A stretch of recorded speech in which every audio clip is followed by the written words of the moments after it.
성경 일독을 위해서 오늘 우리가 함께 읽어나갈 하나님 말씀은 신명기 13장부터 15장까지의 말씀입니다. 신명기 12장 29절부터 또 13장에 이어지는 우상 숭배에 대한 경고의 말씀이 나오고 있습니다.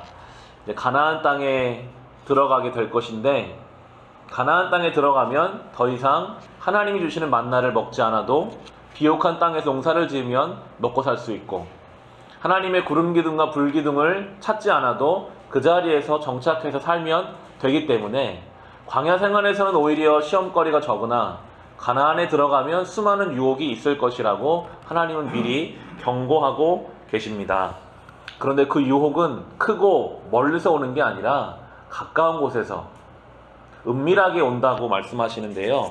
우리 13장의 6절을 보시면요. 한 장 넘기셔서 6절 보시면, 당신들의 동복 형제나 아들이나 딸이나 당신들의 품에 안기는 아내나 당신들이 목숨처럼 아끼는 친구 가운데 누구든지 당신들에게 은밀히 말하기를 우리와 우리 조상이 일찍이 알지 못하던 신들에게 가서 그 신들을 섬기자 하고 꾀거나 라고 말씀하고 있습니다. 유혹이 오는데 그 유혹은 가까운 사람에게서부터 은밀하게, 이것이 유혹인지 아닌지 깨달을 수 없을 만큼 작은 부분으로 그렇게 올 것이다 라고 말씀하시면서 그때 꼭 깨어 있어라 라고 경고하십니다. 이어지는 8절과 9절에 보면요, 그 말에 귀를 기울이지도 말고 듣지도 말고 그런 사람을 불쌍하게 여기지도 말며 가엾게 여기지도 말고 덮어서 숨겨줄 생각도 하지 마십시오. 반드시 죽여야 합니다. 증인이 맨 먼저 돌로 치고 그 다음에 모든 백성이 뒤따라서 돌로 치게 하십시오 라고 아주 강력하게 말씀하고 계십니다. 유혹과 싸우라는 말씀입니다. 과감하게 잘라내고 절제하고, 유혹하는 세력이 있어서 우리를 미혹하려고 하니 그때에 깨어 있어야 할 것을 강력하게 성도들에게 강조하고 계십니다. 예수님께서도 시험 당하셨습니다. 우리도 수없는 여러 가지 곳곳에서 이 신앙의 길을 걷지 못하도록 시험하고 유혹할 것이기 때문에 그때마다 늘 깨어서 그 유혹에 싸워 우리의 거룩함을 지켜 나가야 합니다. 이어지는 14장도 이 거룩함에 대한 내용으로 연결되는데요. 14장에서는 먹는 것에 대한 말씀이 나옵니다. 하나님이 먹는 것을 구별하셨어요. 어떤 기준이 있는지는 잘 모르지만, 왜냐하면 하나님이 지으신 모든 것은 다 거룩하고 정결한 짐승일 것인데 하나님께서는 굽이 갈라지고 되새김질하는 짐승만 먹으라라고 명령을 하고 계십니다. 분명한 것은 먹는 것이 일상 속에서 아주 큰 부분을 차지하고, 먹을 때 그 순간에서도 하나님을 기억하라는 말씀입니다. 내가 이 음식을 먹어도 거룩하게 살 수 있을까? 그것이 아닐까?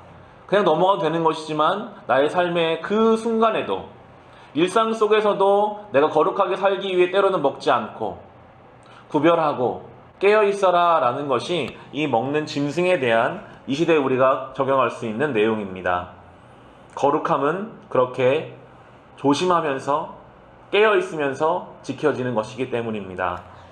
저희 아내가 지금 임신 중에 있어서 임신을 하면 이 걸음걸이도 조심하게 되더라고요. 혹시 돌뿌리가 있을까, 넘어질까도 조심하게 되고, 먹는 것 하나도 좋지 않은 건 절대 먹지 않으려고 노력하는 것을 보면서 이 말씀이 같이 연결이 되었습니다.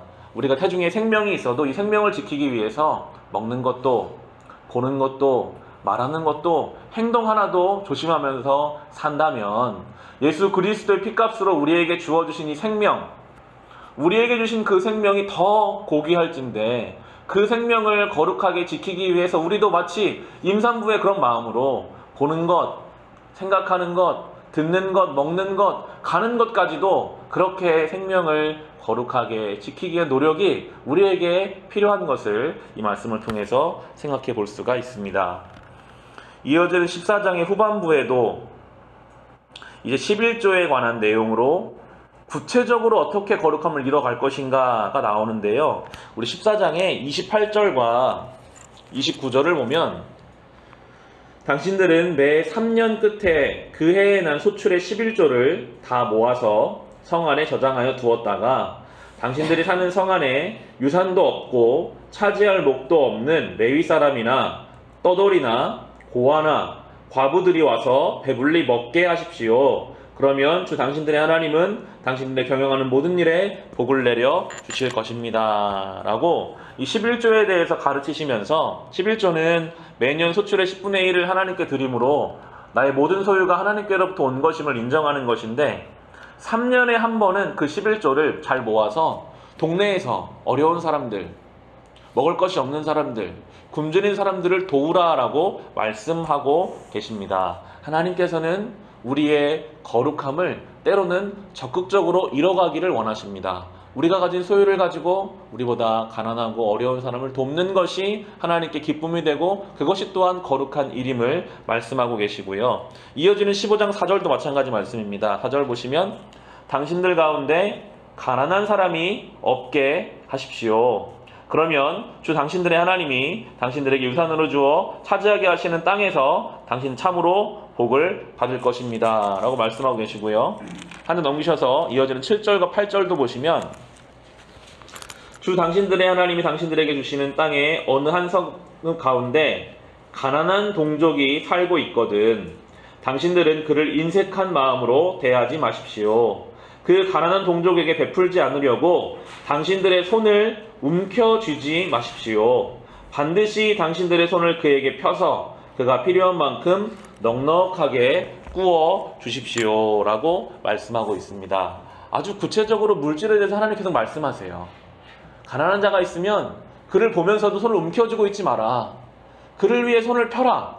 넉넉하게 나누어줘라. 그러면 하나님이 그 인생을 어떻게 채우시는지를 경험하라 라고 이렇게 우리의 물질을 통해 적극적으로 거룩함을 이뤄가라고 또한 말씀하고 계십니다. 오늘 이 말씀을 묵상하시면서 거룩함을 지키는 삶을 사시기를 바랍니다. 말 한마디, 생각 하나, 모든 유혹에서 깨어서 거룩함을 지키시고 또한 적극적으로 거룩함을 이루어가시기 바랍니다. 우리가 할 수 있는 대로 사랑하고 나눠주고 베풀어주며 하나님 앞에 참된 거룩한 성도의 삶을 살아갈 수 있으시기를 주님의 이름으로 축원합니다.